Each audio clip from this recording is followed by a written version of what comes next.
Well, it's great to be here. Thank you, Robin. Keith, good to see you. Good to see everybody here. I wanted to talk, the title I've given this is Liberalism and the Indo-Pacific. And the reason I picked it is really on what we can see up there, is that we are living in what's called liberal democracies. The Indo-Pacific is overtaking the Middle East as the place where we're centering our foreign affairs and our strategic and our military and defense thoughts. And what I'm trying to do with you all is get you to think about what you, if you are liberals or whatever the word is, what you think about the situation there. Because it is not Europe, it is not Latin America, it's not North America, it's not a straightforward set of things. So we've got the European Union and Britain that, say, 5-6 years ago was in a golden era with China, recently said that it should stop undermining our democracy, and you have Xi Jinping on the other side telling his people to prepare for war. Now, this is rhetoric that is actually going on too much. It's all right if it's a flash in the pan, but if it's going on too much, we must be careful. The next one, please, Raymond. I should have a thing, but we're... So, when you hear about or see China building military bases in international waters, on trade routes on which we rely, what do you think? Not what should we do about it, or what should Boris Johnson, what do you think about that? When you see that they're rounding up, Chinese Communist Party is rounding up millions of Uyghur Muslims and putting them in concentration camps, ostensibly for re-education, what do you think about it? Not what should we do about it, what do you think about it? Next one. Tibet, which has been going on all our lives, and the Tibetans think they should have their own sovereign nation, and China has been repressing it and modernizing it. Just recently it opened a high-speed rail on top of the world, right through there. What do we think about Tibet and Hong Kong, where there were agreements to let the people there live their way of life for the next 50 years or so, now repressed after violent protests, and colleagues and friends of mine in prison as I speak? What do we think about that situation there? And the next one. We're talking about the Indo-Pacific because in recent years it has become it used to be the Asia-Pacific or the Indian Ocean, the Pacific, or whatever you wanted to call it. Now it's the Indo-Pacific because that's the strategic area that the United States is determined not to relinquish as its sort of sphere of influence. And nobody quite knows where it begins and ends. The coast of East Africa, which isn't on here, Tanzania, Kenya, probably part of the Indo-Pacific, and then you go right across there to Hawaii, definitely in the Indo-Pacific. Go north up there beyond this map into Russia, which we're going to get to, and then Indonesia and Australia. We are living in liberal democracies. But in that area there, where there are 40 or 50 nations, there are only 5 democracies, developed, what I call developed democracies. 2 of those, Australia and New Zealand, are essentially European democracies. One of them is not even recognized as a country, such that its president cannot walk into the United Nations in New York. If she did, she would be arrested or thrown out. That's Taiwan. And Japan and South Korea are the other 2. So you've got, say, 45 nations. 3 of those nations in Asia have become developed democracies in certain circumstances. And the next one. Now, when I was researching my book, Asian Waters, I got to know quite well a Chinese diplomat in the embassy here, and he would call me up to try to get me to explain stuff, and I'd call him up to get permission to go to China and that sort of thing.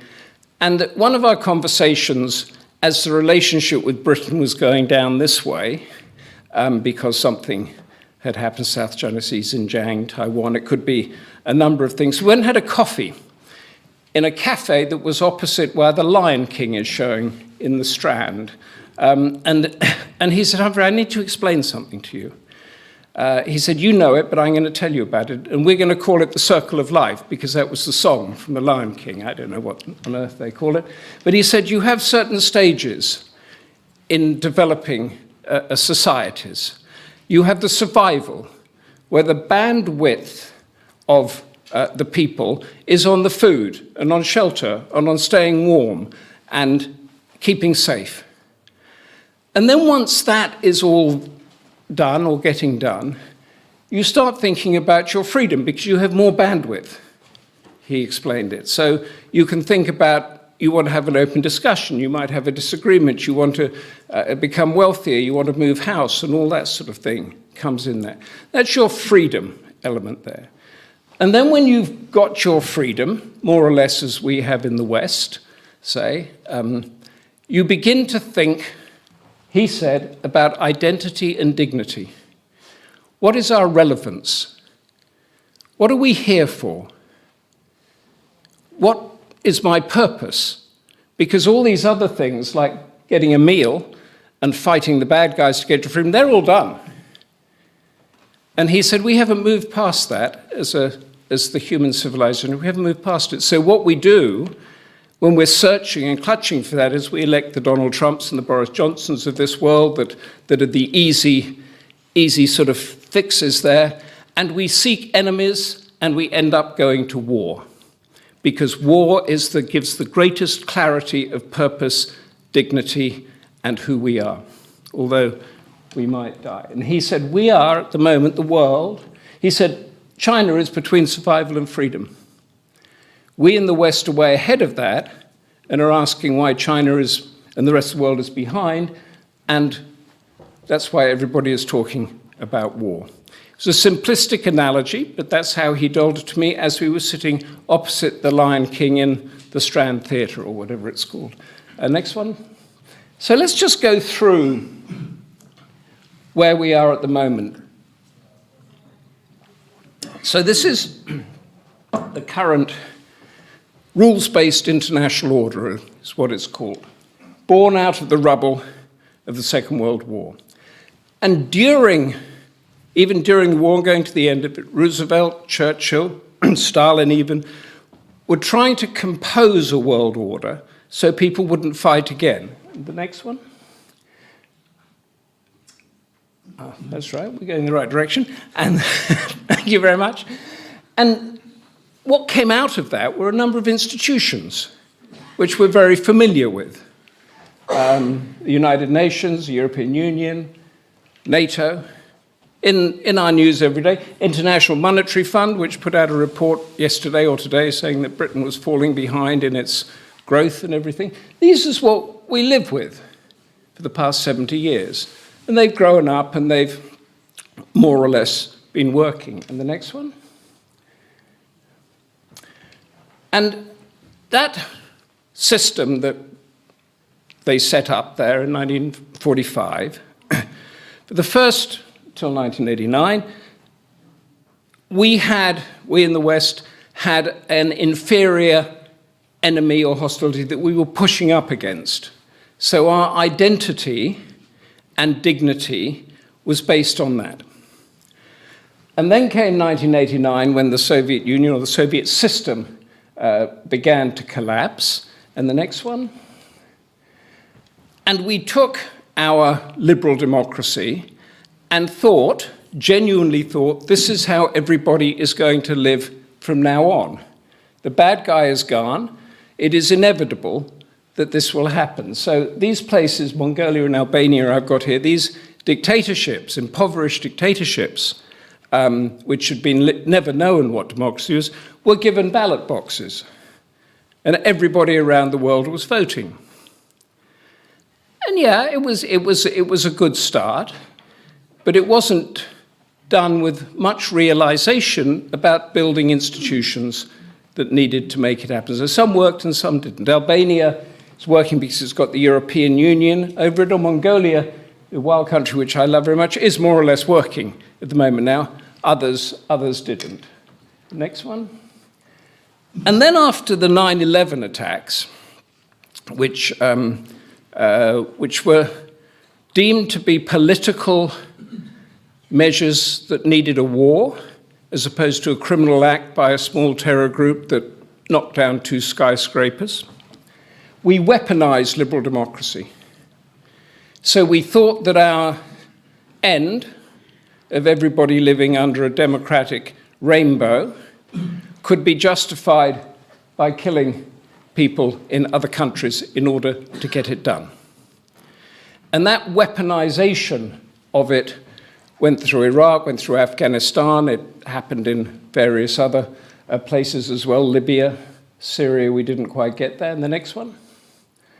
Until, I think, August 2021 was Afghanistan, and it was a sort of wake-up call that you cannot kill an idea or a culture, because the Taliban, that had nothing compared to what we had in intellect, weaponry, and all the rest of it, had an idea. And you can't go in and say, yes, you must be like us, and 20 years later, they go in on our stolen Humvees and flags, and even the batteries of their suicide vests are made by Duracell or something. So they don't actually make much, but they do. So that was a sort of mini wake-up call. But in my conversations in Washington and here with people involved in that, the banner under which we live hasn't yet gone away. So the next one, we have Joe Biden, who came in 3 years ago, still wanting to export democracy to the Indo-Pacific. We had Boris Johnson at the G20 in Cornwall wanting to make a D10, 10 democratic countries. Didn't go anywhere, but it meant that the mindset of the West was still locked in this idea that behind every Taliban fighter or Congolese gold mining guerrilla is a little Democrat wanting to get out, and it just have to let him out and everything will be fine. But that doesn't quite work like that. And the next one. So amid all this, China, during the 20 years that we were doing Iraq and Afghanistan and the rest of it, was creating its own institutions, a bit like we did in 1945. Now, we don't know them, they're not common things, and they're minnows compared to what we have, and they probably will never work very well, but that's their international court, the Belt and Road Initiative, which I think most of us have heard of, the Shanghai Cooperation Association, and the Asian Infrastructure Investment Bank, which is meant to be an international bank but is based in Beijing and caused a huge ruckus when Britain became a founding member against the United States wishes. But this is institution building by, let's say, authoritarian states to match the world order that we've got at the moment. The next one. And let's see how they're doing this. So this is the South China Sea that I referred to a little earlier. That tongue, it's called the cow's tongue. The Vietnamese call it the cow's tongue, as you can see why. It's the 9-dash line. We've got more dashes. And this is international waters that China claims to be its sovereign territory. If you can see in that, and over the past 10 years, they have taken these islands, Spratly and Paracel Islands, and reclaimed land and built military bases on these islands. The Paracel Islands up there, the Spratly Islands down on the right there. Imagine the shipping going through the Malacca Straits there, right up through there, is basically going through a strait with guns pointed on both sides. That water is now controlled by China without a shot being fired in anger. And the Americans, last time I talked to people in Washington, the American military has been told that should anything flare up there in the South China Sea, to withdraw beyond the Philippines there just to sort of work out what's going on before they can decide what to do about it. So they've taken that territory. And the next one. And this is Mischief Reef, one of the famous bases. And if you imagine those squares being taken away, it's like a sort of atoll in a tourist brochure where you go snorkeling in your hotel and everything like that. but you've got radar, hangars, missile launches, shelters, and all that sort of thing on there. This was in 2017. It's been modernized since then, and that is a floating aircraft carrier, whatever you want to call it. It's a lethal weapon in the middle of international waters. Next one. That is China in that sort of thing, but the Indo-Pacific, as I mentioned, is a complicated beast. So you have there of China that is said to be threatening Western democracies, and you have the United States intent on keeping its influence and predominance in that region. It has created a thing called the Quad, or Japan actually originally thought of it, which is America, Australia, India, and Japan. I want to deal with India first, because you can see how huge it is and how it borders on China and its influence there and its sort of hostilities that we all know about with Pakistan. Next one. India is ostensibly becoming an American ally as part of this Quad thing. But at the same time, it has to find its place within a modern Indo-Pacific. And that means coming to terms with what China is, and most specifically here, what Russia is. I don't know why that shot got his head cut off there. But this is Xi and Modi coming together there. And on this side is a more significant relationship. This is the Russian-India relationship, whereby Russia supplies, or let's say Russia's military is 85% reliant, India's military is 85% reliant on Russian supplies. And as you get this democracy-autocracy thing going on, how is that going to change and it become a reliable ally? I remember when I was reporting from Delhi, going to see something, this is 30 years ago, asking them why they didn't want to buy some F-16s or something from the US. And the guy said, Humphrey, you don't understand history. But when you buy something from America, it's only as good as long as you behave. And when you do something America doesn't like, then everything's going to be cut off. With Russia, those supplies will keep coming whatever happens. So this is the dilemma in a way, or conundrum, for the United States. How to create this alliance, strategic alliance they want to do, as a front against China, yet India has to find its place within that region. And the next one. And I don't know if any of you have followed the BBC's brouhaha lately with a documentary about Narendra Modi this week. Yeah, right.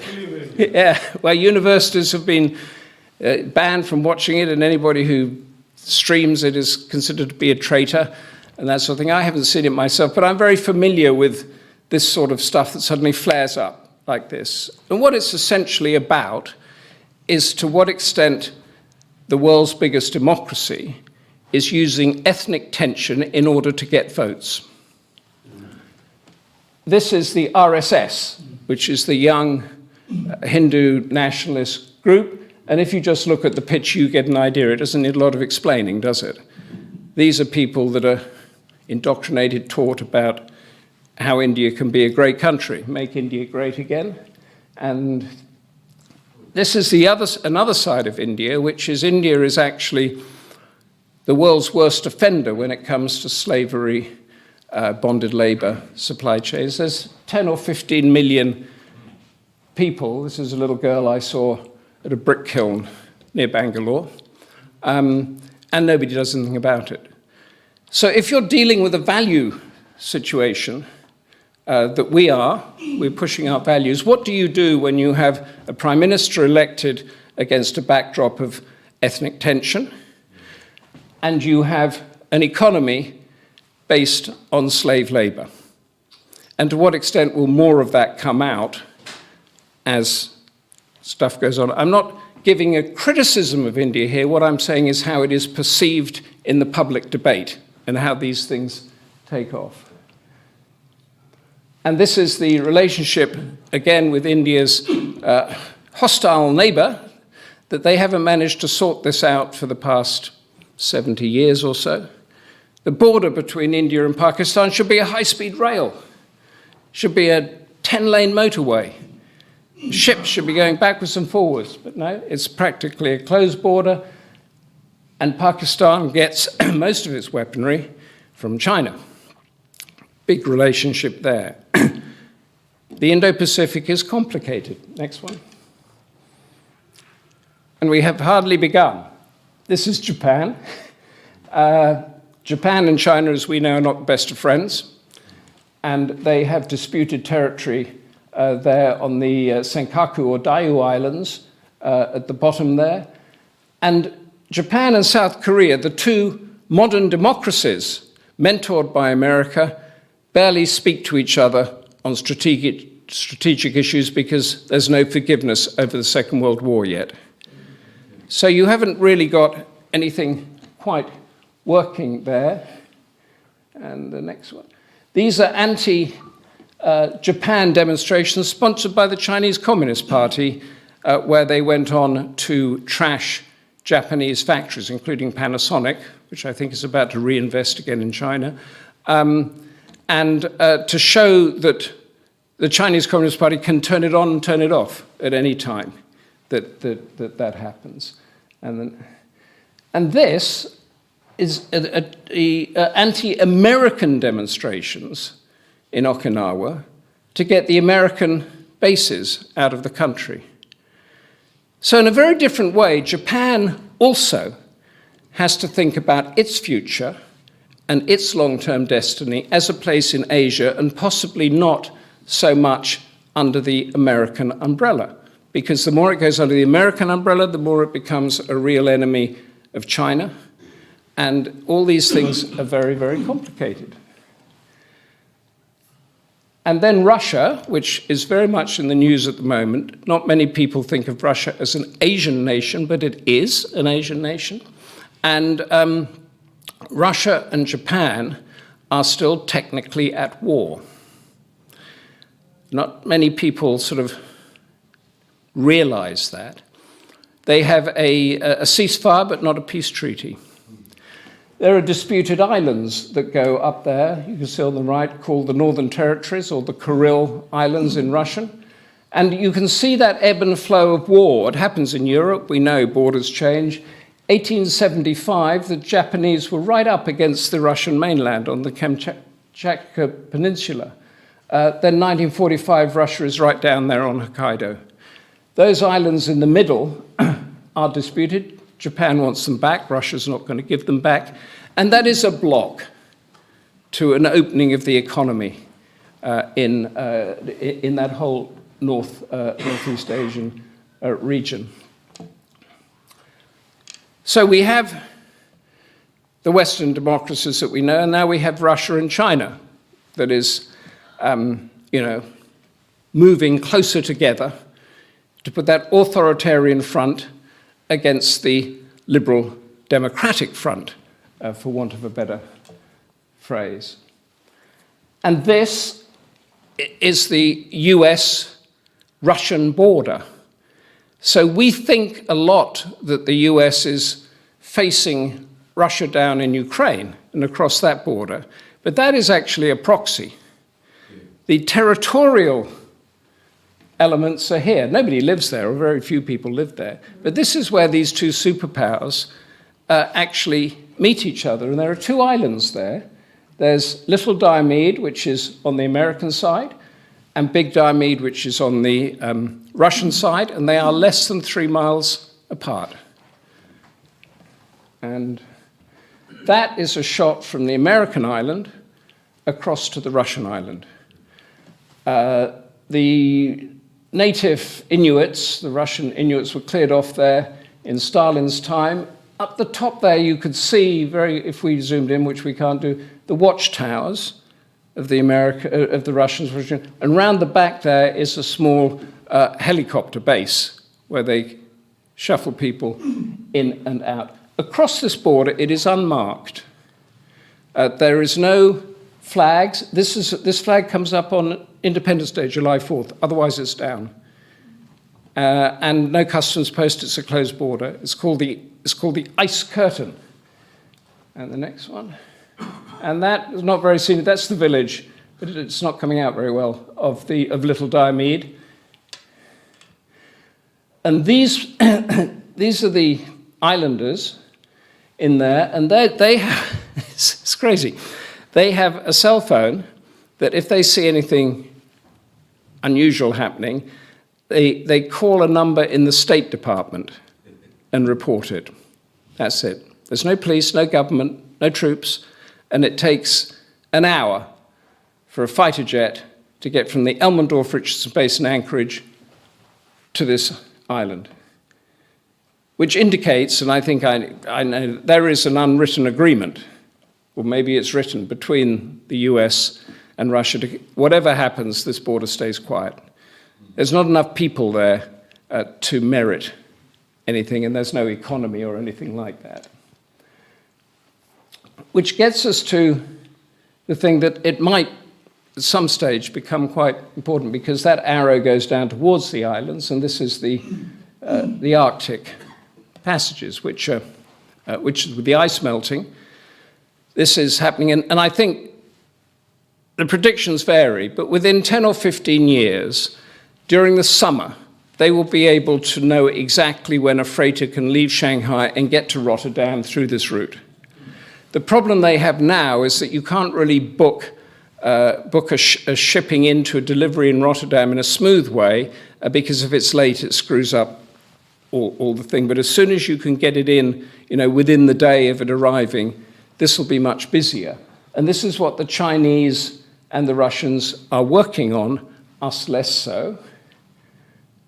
This is a military patrol, Russian military patrol in that area, with an icebreaker a little bit further up. And this is the Chinese, who are now building ice-breaking cargo ships that can actually get through this thing and break the ice and keep the timetables on. It's Costco shipping. Buy shares in it if you're looking for somewhere to put your money at the moment, because. And when you come out the other end, you hit Russia's bastion of defense. It looks a bit like the South China Sea tongue, cow's tongue, doesn't it? But this is the area that they are determined to keep under their influence. It's not as clear-cut as the South China Sea, and it's been like this for years, but the dark bit is where they're absolutely determined, and the greyer bit is where they're reasonably determined. And you see it goes from Murmansk, goes down northern Norway, there, down there, hits the tip of Iceland, hits the Faroe Islands, tip of Scotland. That's all Russian territory. So you've got this, if you're looking at the authoritarian territorial maritime stretch, you've got that right through the Arctic is bringing up, then down through that border, which we don't know, and then South China Sea. You're getting quite a bit of territory going towards the authoritarian sector, if that's what the... and that is the border itself. That's the Norwegian-Russian border. Interestingly, Norway is part of Schengen, so once you're across that border, you can go to Malta or Greece or somewhere without showing your passport. Stalin kicked the Germans out of Finnmark, it's this part of Finland, and then left. And they tell you up there that it's the only territory that Stalin took and gave back voluntarily. And I talked to the police chief up there for a thriller that I was researching, and she said at the time, the Russians are our very, very, very best friends. They have a visa-free agreement. You can go 30 kilometers into one, 30 kilometers into the other. You can go and work, you can go and live, you can do anything. It's mainly Russian women escaping, coming across, living in Kirkenes there. But these are the thrillers that I did from that. Man on Ice is the Little Diomede thriller, when the Russians take that island. Man on Edge is based on the border that I just showed you. Man on Fire is back on those islands again, looking at a secret weapon that's smuggled across. And Ice Islands is about that Japan-Russia element that I said, all with characters and no footnotes. And that's the Asian waters, which which I did about 4, but I keep updating it, so that's a revised and expanded version of it that tells a broader thing of all the points that I touched on there. And this is what I call, and I keep revising this, these are black swans, although they're not really black swans because we know about them. The black swan is the thing that comes and bites you in the butt by surprise, and everybody gets thing. But these are what somebody called them grey floating whales or something. But these are the flashpoints here. And if you see, you've got Pakistan, you've got India, China, South China Sea, Taiwan, any of these could flash up at any moment. And we know from history that when they do, depending on the domestic situation within a democracy, the reaction can be quite, they can either go for it or they can push it down. And if you think of the Iraq War, false information. The Gulf of Tonkin in Vietnam, false information. The Yalu River thing in North Korea. So, in my view, we know what China is wanting to do, and we pretty much know what Russia is wanting to do. What is unpredictable is how we might do it, which is why I ask you as liberal, in our liberal democracies, what do you think about this situation? Because you're the voters. You're the ones that will do that. I just want to say one thing that because I'm here with Robin and the Universal Peace Federation, that I've been interestingly drawn into a situation in Japan and the Unification Church and the assassination of Shinzo Abe. And sort of partly prompted by Robin and his colleagues, partly my own interest, I looked into it a bit. Now, I don't know what has happened historically on this, because the Unification Church is being accused of manipulating the democratic politics of Japan. But when I looked into it and the reporting of it, there's a sort of prairie fire suspicion that gripped me about it. And that is that it is not unusual for a religious organization to be involved in politics. Certainly if you're in Peru or Guatemala or Italy, it's there. And the Church of England here is about to have a coronation for our head of state. And neither the Catholic Church nor the Church of England are squeaky clean. So my question is what is this all about? Is it a sort of prairie fire going towards a red herring when there's something else happening there? Because what is being weakened in Japan is its democracy. When you have 5 or 6 cabinet ministers resigning because they've got an association with something, you've got a problem. And I just wanted to say that because I'm here and because I'm sort of curious about it, and I hope to go to Japan soon and do a bit more on it, because I think it's a very interesting topic as to when something like this is happening, who actually is going to benefit. Because I don't think that chasing after a 2 or 3 decade long grievance about being forced to give money is a catalyst, but it doesn't lead directly to the leaving of 6 to 10 cabinet ministers and a plummeting in the poll of the Prime Minister. I don't know. I just wanted to give you that thought. I meant to say it when we were talking about Japan, but I forgot, so I say it now. But thank you very much for listening.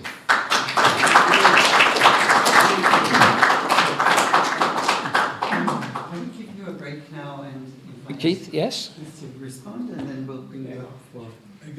Thank you. Should we have some questions? Just one second. We're going to have a response from Keith, and then we're going to do Q&A, if that's okay. So if we'd like to welcome up Keith Best. Keith is the chair of our UPF Board of Trustees. He's also a former MP, and he's been a great public servant as CEO and chair of many, many charities, like Prisoners Abroad, Survivors Speak Out Network, and many others. Immigration Advisory Service UK, etc. So he's been playing a great role in the public civil society area. So we'll hand Thank it over you to very much. Well, dear friends, sorry, I've got a bit of a frog in my throat as well, so you better leave that glass of water there. No, it's all right, get another one. First of all, I think we are all very mindful of just how privileged we are to have Humphrey with us this evening. Not only an accomplished novelist, but an authority on a part of the world which is going to become increasingly important, even more than it is today. And Humphrey's very ably set out some of the reasons as to why that is. But I can't think of anybody who's more knowledgeable about that part of the world. And what he's just demonstrated is he's also extremely knowledgeable about parts of the world that some of us didn't even know existed, such as up in the Northeast Passage and places like that. I can only be a very poor shadow in terms of knowledge about the area, and my reflections, therefore, will be manifestly inadequate as a result. But I just want to reflect on this. First of all, and this is not a new phenomenon in history, but the world is polarizing both geographically and in terms of its politics as well. That was always the case. We had the great empires of Britain, Spain, Portugal, Germany to a certain extent, and we've seen wars emanating from that as a result of decolonization in the 1960s. But to most of the West, Asia has been a closed area for a very long time. I mean, Japan completely closed itself off until the Meijis came into the sort of the mid-19th century. China almost prided itself on that period of isolation, where an enormous amount was going on, and arguably is more the cradle of civilization than even parts of India, with what was being achieved in China very many, a couple of 2,000-3,000 years ago. But that said, it meant that there was a great deal of ignorance in the West about what was going on in Southeast Asia, China, and places like that. That has now become much more apparent, really, ever since the Chinese called sort of the century of humiliation, which started with the Opium War and ended really with Mao Zedong's Great March and coming to power. And what we saw was this stark contrast between the inefficiencies but liberalism and openness of democracies, and democracy, as Churchill once famously quoted, is the most inefficient form of government you can find, and only actually succeeds when you compare it with others. And the closed authoritarianism. And we all remember what happened in Mao's time. I mean, the mass starvation of people through failed agrarian reforms, this awful business where everybody went around shooting sparrows because they were causing enormous harm in Mao's view. And so it went on with this great march forward, but at the expense of enormous human misery. And to a certain extent, it polarized the whole concept of human rights. Now, in his first term of office, many, many years ago, Prime Minister Mahathir in Malaysia always liked to pretend that actually human rights were a Western creation, were produced in order to try to humiliate a different attitude, the Confucian attitude from the East. Well, I'm glad that that's been shot through full of holes, because actually the human rights that are now observed and have been adopted greatly throughout the world are clearly very secular. They may have had their origins in Judeo-Christian ethics, but nevertheless are very, very secular in their nature. And when you get, for example, the European Council of Islam actually creating its own corpus of human rights and mirroring the human rights that emanated thanks to Eleanor Roosevelt and the Universal Declaration, you will see that actually these do transcend religions, these human rights. They cannot be regarded as belonging to one particular religious tradition as against another. But that leaves the politics. And the politics was clearly between democracies where yes, governments came and went, very transparently sometimes, very openly, with all sorts of scandals going on, and the autocracies where, frankly, mostly you didn't really know what was going on. And that is very true of what is happening not only in Russia, but also in China. Now, Humphrey mentioned the terrible situation of Chinese Uyghur, for example, and the repression there, the fact that you can't get access to the international internet through large parts of China, the communication, as in Russia, is completely controlled by the states so as to prevent people actually learning about the reality of what's going on in the rest of the world. But you also have this secrecy that you never really know what is going on. Perhaps we should have taken more heed of what Putin wrote in his article on the 12th of July in 2021, where he made it very clear that he had always thought that Ukraine was part of Mother Russia. He never accepted Ukrainian independence in 1991. And he has acted now accordingly, that Ukraine, in effect, to Vladimir Putin, is part of Russia, and what he is doing there, in his view, is repatriating Ukraine into the greater fold of Mother Russia. Now, of course, that flies in the face of all those states that actually internationally recognized Ukraine as a separate state in 1991, and I haven't even talked about the crimes against humanity, war crimes, and other things for which evidence is mounting now of what's been happening in Ukraine and the fight of the people there. But Putin probably miscalculated very badly in terms of Ukraine, because perhaps to a certain extent, and we shan't know perhaps forever maybe, or until certainly things become more transparent, whether Putin believed his own rhetoric or those who were advising him, that actually when the Russians went in to Ukraine, they were going to be welcomed by all these people who were being suppressed by a Nazi clique running the country in Kiev, somewhat strangely, by a president who is Jewish and who actually lost family in the Holocaust, but nevertheless, let that pass. And he perhaps believed that they were going to be welcome. Well, he got it entirely wrong. And the trouble is with authoritarian regimes, with autocracies, that when they get it right, they can get it really right. And, you know, many of us here are old enough to remember, and I certainly remember it in my sort of earlier days, of the Asian authoritarianism, the Asian tigers, Singapore, Lee Kuan Yew. These were great heroes. These were people who transformed their economies. They'd actually made them thoroughly successful. But that was at a time when the West was actually going through very bad economic conditions.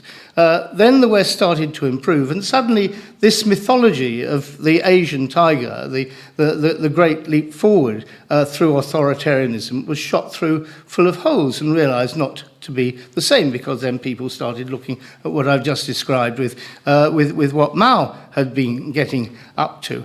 And you have to remember that in Ukraine, history goes back a long way.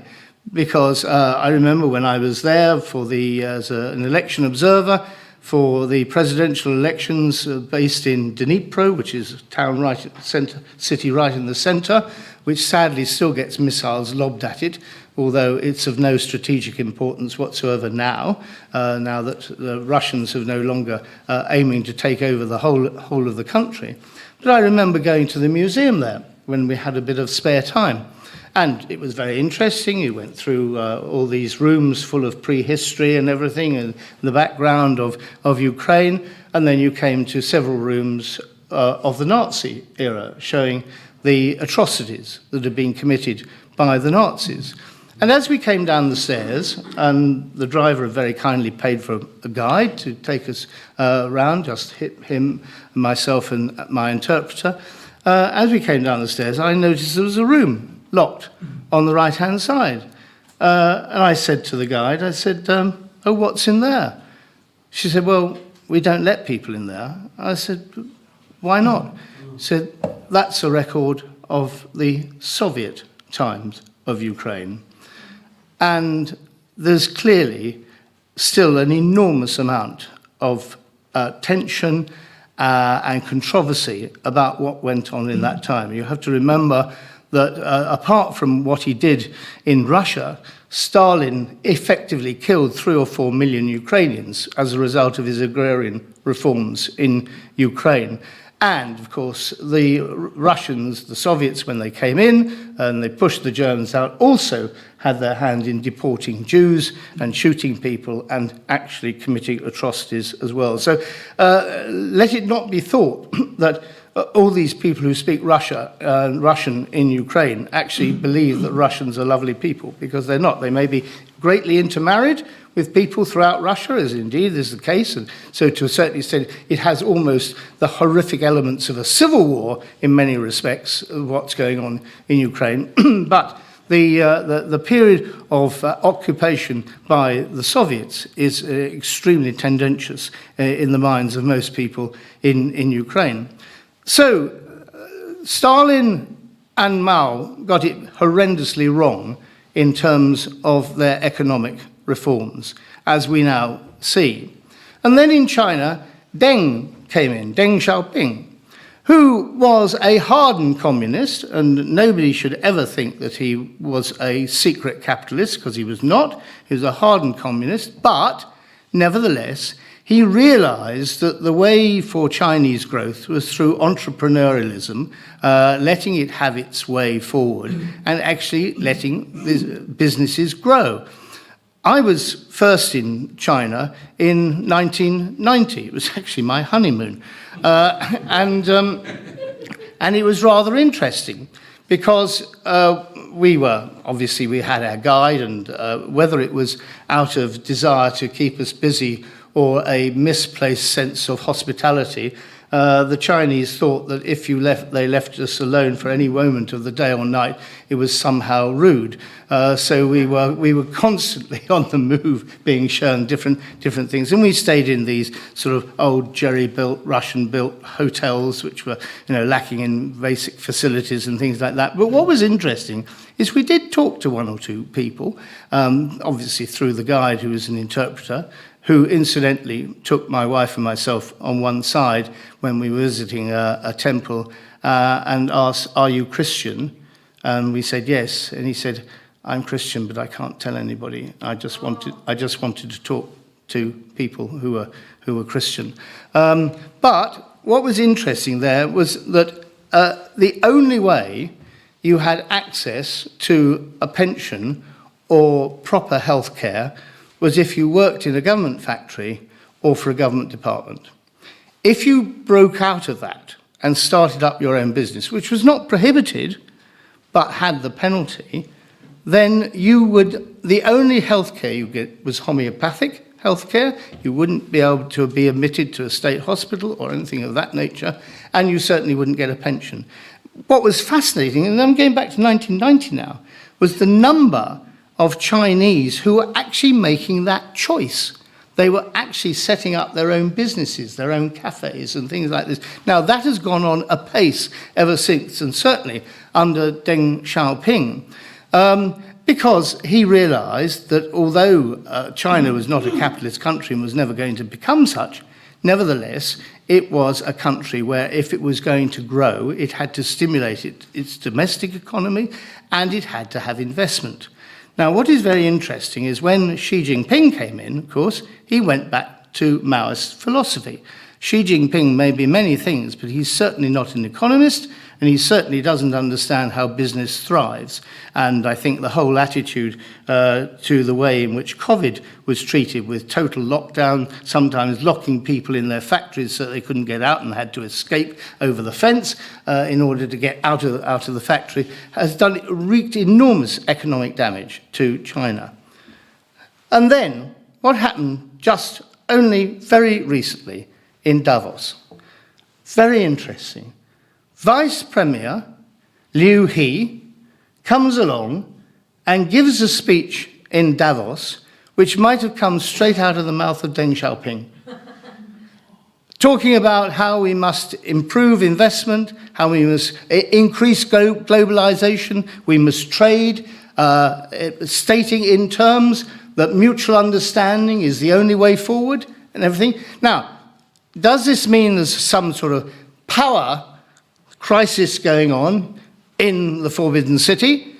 Or does it mean that Xi has changed his mind and realized that actually he's got to reverse or somehow go back to the Deng days more rather than the repressive ones of Mao and his earlier tenure in office in China? I don't know, because we don't know what's going on in an autocracy of that nature. But all I can say is that if Liu He actually demonstrated the new line of thinking from China, then we may see a much greater opening up than we've seen hitherto under Xi, and that may be very good for not only the West in terms of tension, but also in terms of trade. And frankly, although, of course, the First World War proved that nations that were trading with one another do still go to war, because it always used to be thought that actually if you were in a close trading relationship, you never went to war, rather like democracies don't go to war with one another. That was blown open by the First World War, but nevertheless, it is much more difficult to go to war with a country with which you are closely trading and have got lots of interrelationships in terms of imports and exports. So I want to end on a note of optimism, because I think that China, more than Churchill's description of Russia being the enigma wrapped in a mystery, I can't quote it precisely, but you know the phrase I mean, China is also a great enigma. And we don't really know what is going on there. What we do know is that the reaction in Hong Kong to more repression and to, as Humphrey referred to, the breaking of the agreement of one country, two systems, and you only have to talk to Chris Patton to realise how completely angered he is at seeing those agreements that he thought had been negotiated in good faith now being torn up by the Beijing administration. But you only have to see the reactions in Hong Kong and the thousands of people who are now coming, if they can, from Hong Kong to settle here. Thank heavens, I welcome them with open arms. I think they're going to be an enormous boost to the British economy. But also, you look around China, and you see that actually China is not a quiescent place. There are people who have been admittedly against the COVID regime about the restrictions there, but nevertheless, the Chinese people have got a voice, and they do exercise that voice. They exercise a voice in a way that we mostly don't get to hear about, because it never really emanates out. But actually, if you talk to some of Humphrey's successors as foreign correspondents in China and everything, every now and then they will go into a Chinese village and they will discover all these new graves. Why?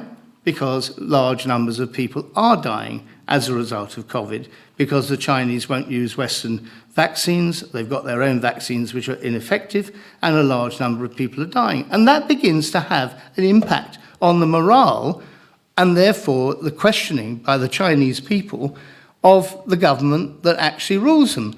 Just as, although admittedly the end of Russia's involvement in Afghanistan after 10 years came at the time of perestroika and glasnost, it was also What really stimulated the end of the Russian involvement there was, frankly, the body bags coming back to the matriarchs and the mothers saying, why are our sons and our husbands and our uncles dying in this foreign war for which we can see no reason whatsoever?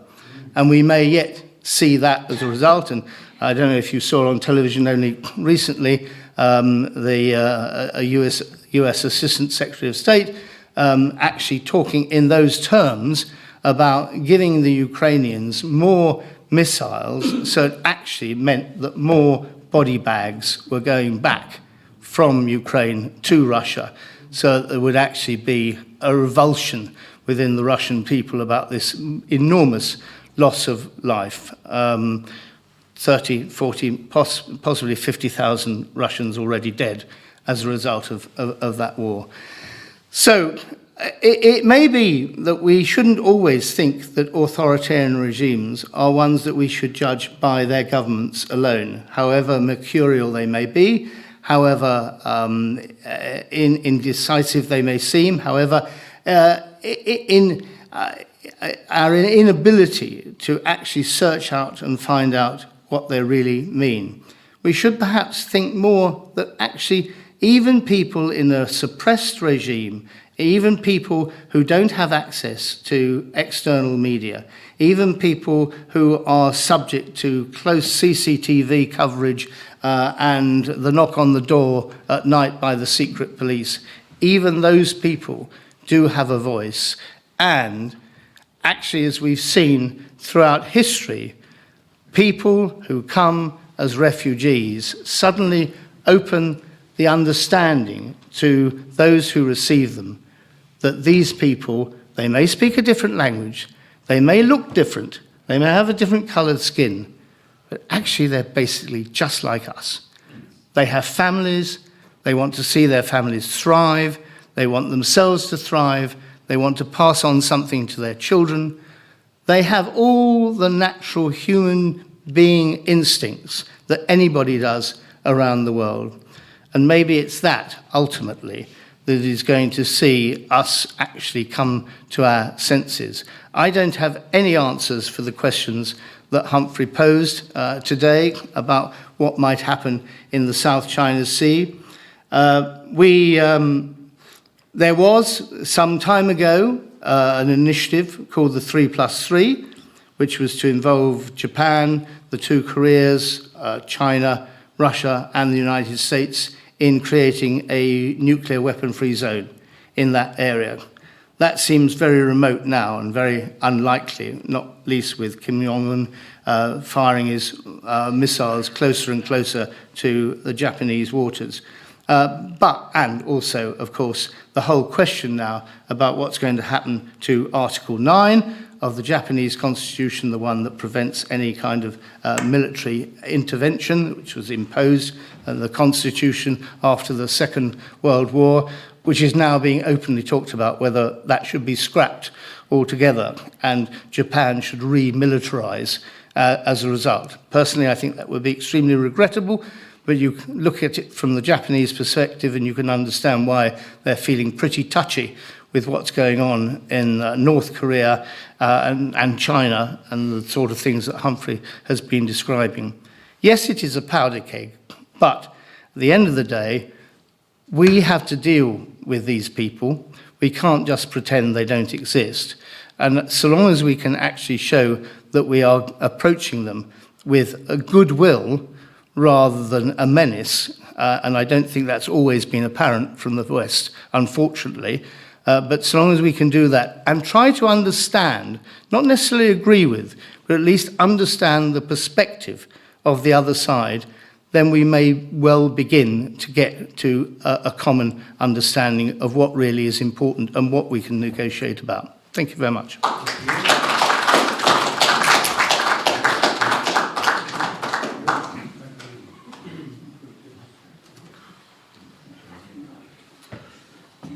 Thank you, Keith. Thank you very much. So now we have questions and answers.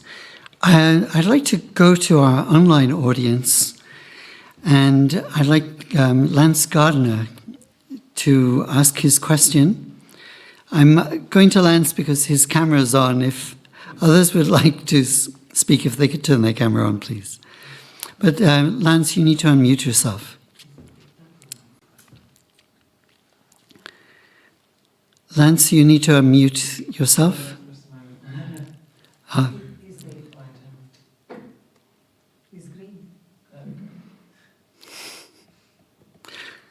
Sorry about that. Yeah, sorry, grappling with the Zoom controls there.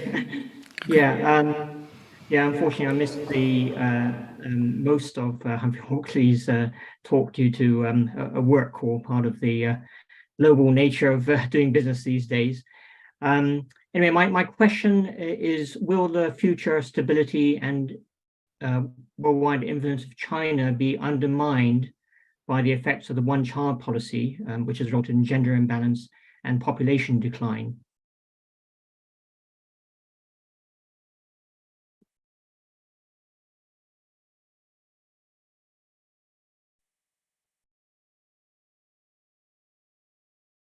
Yes, hello. Did you manage to get that question?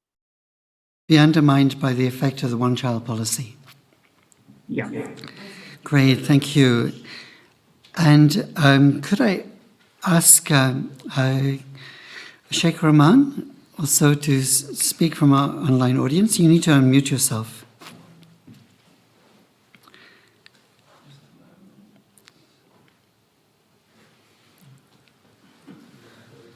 Can we have their introduction? Sheikh Rahman is... Yes, thank you. Just introduce yourself. Sorry, Robin. I know Sheikh Rahman is a great businessman. He's working with energy and oil supplies from I know the West African coast. I'll keep it like that, very broad. Okay, particularly renewable energy. But anyway, have a great interest in human rights. In particular. No, I think this is one of the best meetings I've been to at the UPF. Both Mr. Hawksley and Keith's response were brilliant. And I learned a lot. But my question really is, and I thank them for their presentations. My question is that when will the West realize that starting wars is not the solution to the problems? The kind of money they spend on wars, would it not have been better, and a case in point is Afghanistan, if they'd spent that money to build the infrastructure, the education, and provide opportunities of employment to the people? Like, they started with Vietnam. I mean, in the last 30, 40 years, if you see, the West have really been responsible for creating havoc in the world, whether it's Syria, whether it's Iraq. And I think either Mr. Hawksley or Keith mentioned Iraq. Then we've got Syria, Libya, Libya being bombed. Libya was a great country before the bombings and things, and now the chaos in the Middle East. Ukraine was not mentioned by Mr. Hawksley. I don't know if that was a deliberate miss, or of course Keith elaborated on it quite a bit. Is that not a flashpoint? And is China not being portrayed as an enemy of the West? China does $1 billion, just one company in China does $1 billion trade with the United States. So where's it all going to end?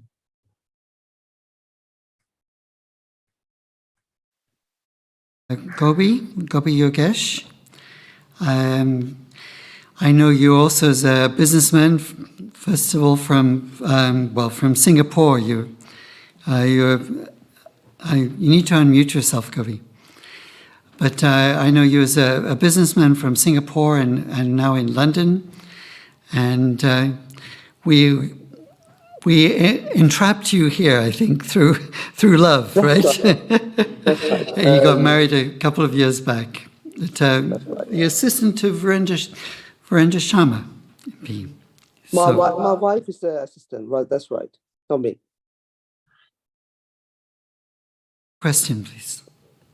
Yeah. So, in a nutshell, I would like to say that I'm a great admirer to the speaker.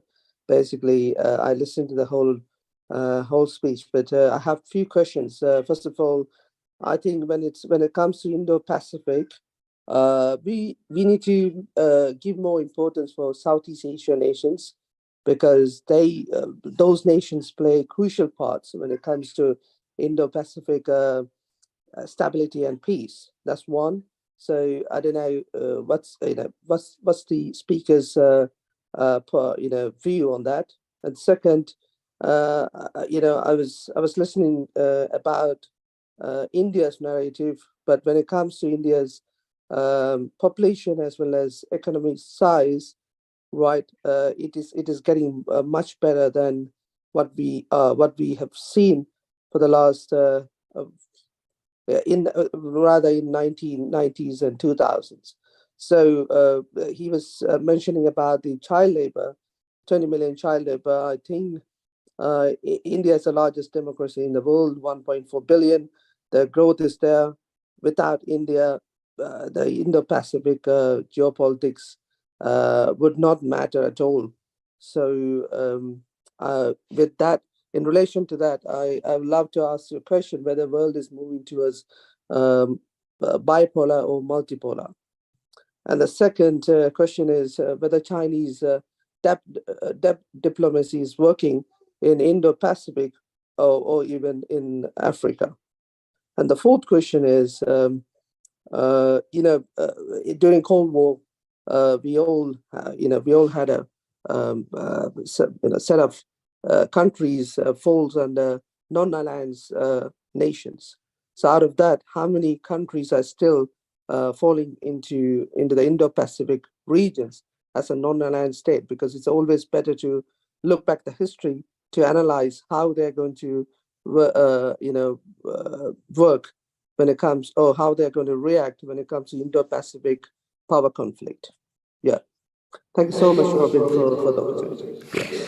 You're making Humphrey work hard. four questions. Do you want to come up here, please?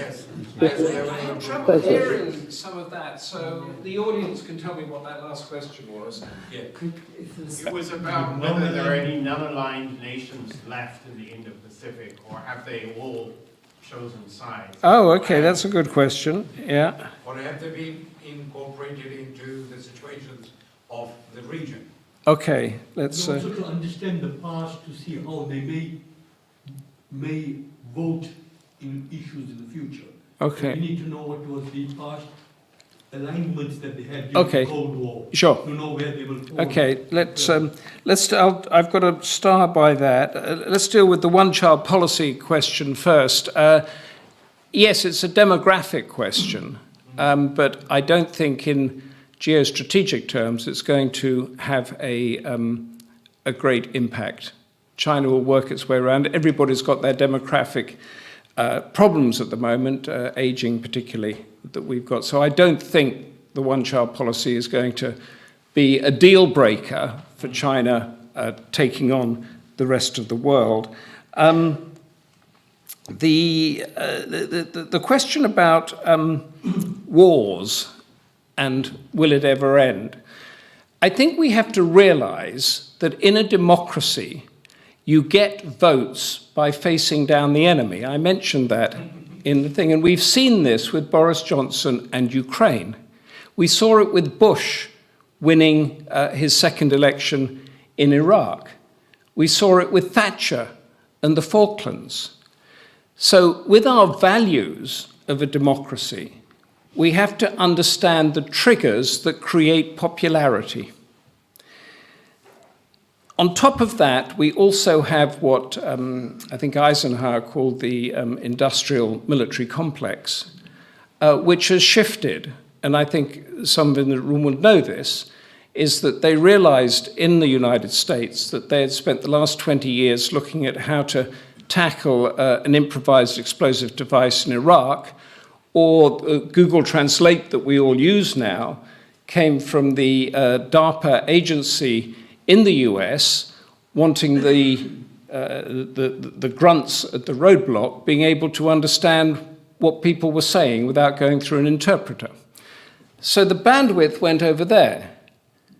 And during all that time, Russia was modernizing its nuclear weapons and China was getting hypersonic weapons, and suddenly we better get some budget to go and look into these things here.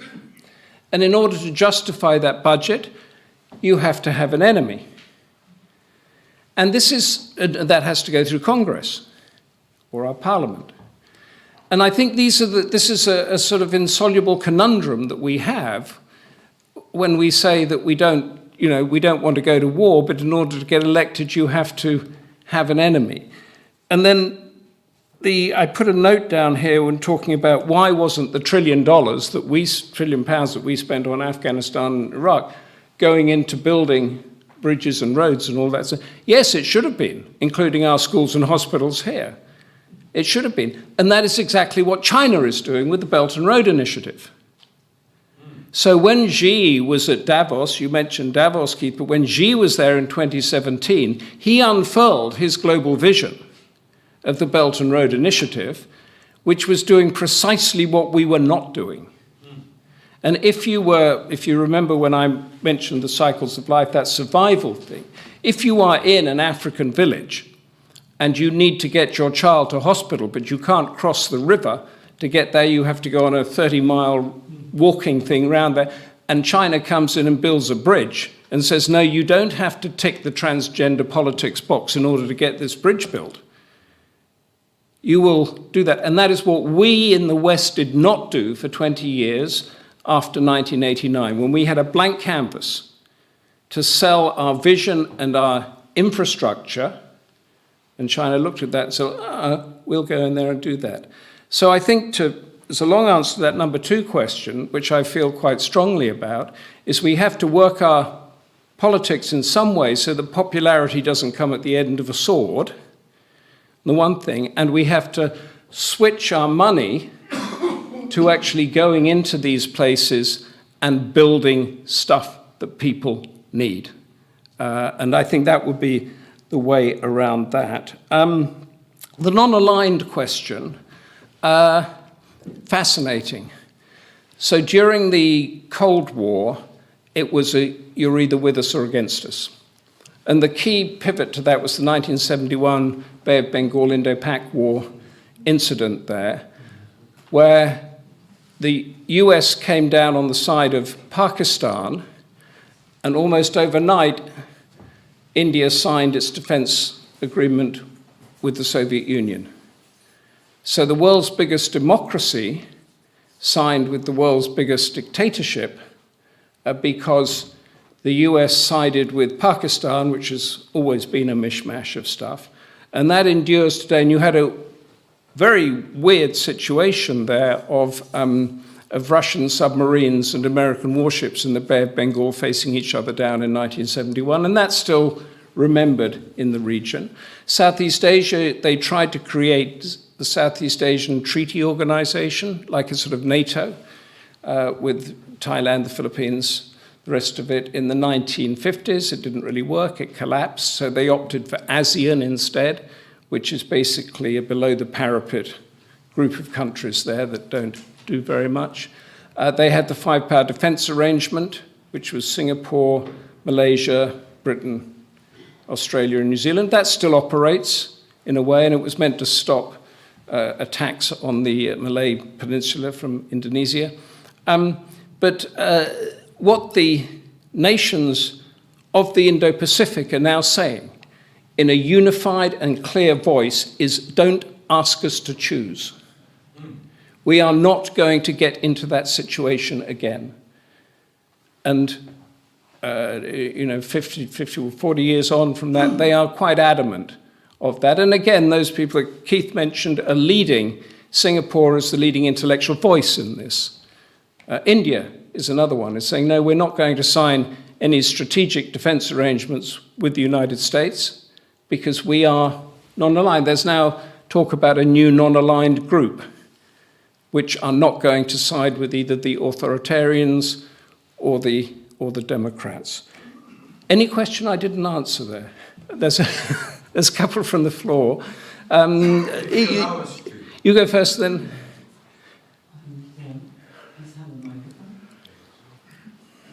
Hi, thank you very much, UPF. Thank you. My name is Asif Hanif. I am B Honours from Metropolitan University in International Relations.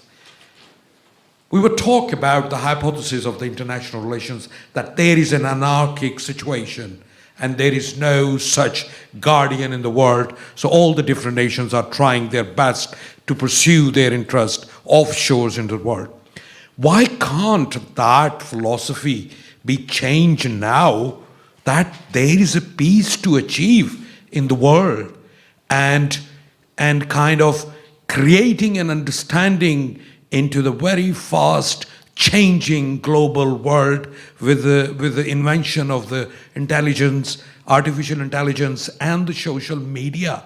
What do you think that your academics experiences through your job now summarizes into the challenges of the world to give a better model? I think that's actually happening, and we don't realize it.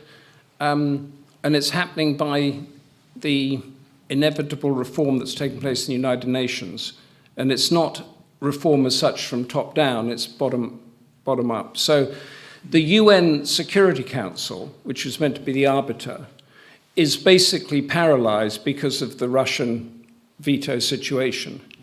So what this new non-aligned world, for want of a better word, is saying, okay, put them there, but we have the General Assembly, and this is a parliament of the world. And it's in very embryonic things now, but there's influence and power is influence, maybe not power, is shifting from the Security Council to the General Assembly. And we saw that in the vote that came on Ukraine, and we've seen it in the Chagos Island votes where Britain's claiming the Chagos Islands and that sort of thing. I think we're going to see more and more of this. And hopefully that can be the arbiter that stops nations fighting.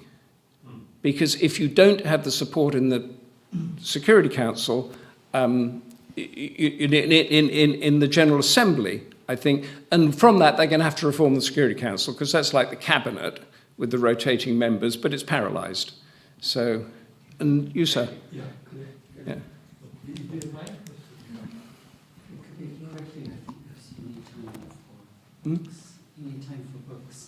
Oh, okay. I'll try and be very brief.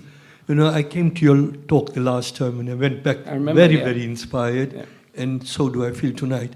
I just want to know, you covered so many things, both you and Keith. You know, it's a whole swathe of things, starting from the 15th century Treaty of Tordesillas, which you didn't mention, when Spain and Portugal divided the whole world into two, to the Monroe Doctrine, to the Cuba crisis, to spheres of influence. I was just looking at all these things. As a takeaway tonight, what do I take away? Do I take away the fact that you may not have said it in so many words, but there's something happening in that part of the world? Let us not disparage it. Let us embrace it, understand it, and see what new contours are emerging in terms of an antidote to the Bretton Woods institutions which may not be working, to the whole concept of modern liberal democracy which needs a new narrative, to the question of unipolarity versus multipolarity. What is it I can take back tonight and say, wow, I want to now get back? Because I really find that inspiring, and I don't mean to ingratiate myself, but you say it like it is. Many people won't like to hear it, but you've studied that area so well. I'd take away two things.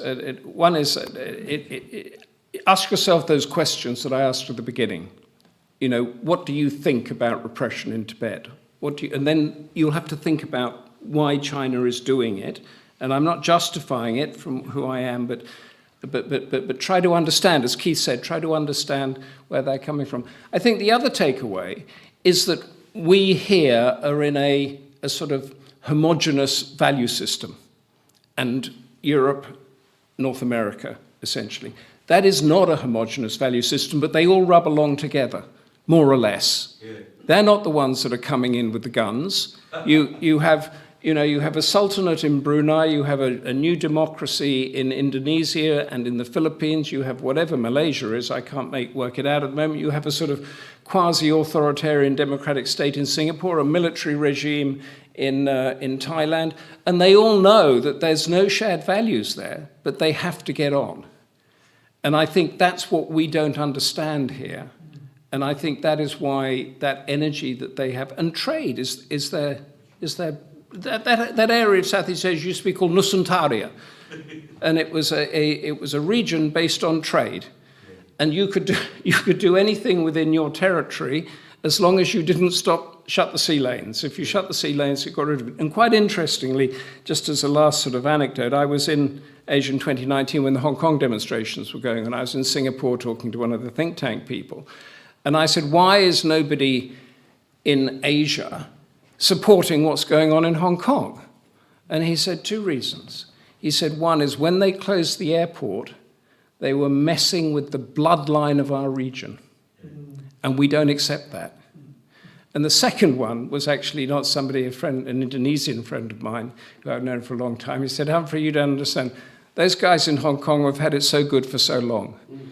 We have to deal with this rubbish every day, the corruption and the dishonesty and the this and the that, and as long as we can buy and sell, everything's fine. Yeah.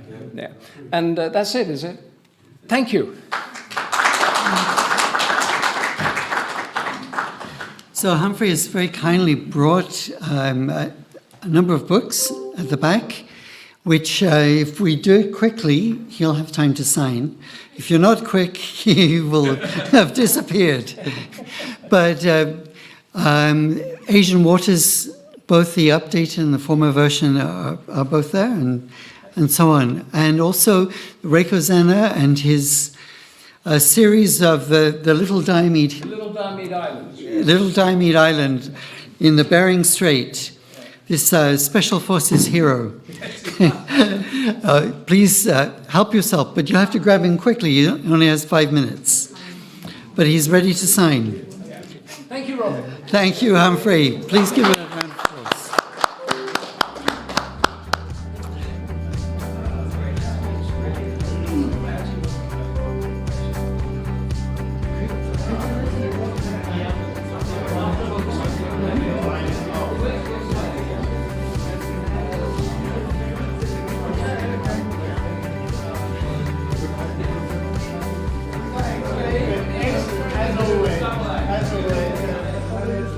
As always.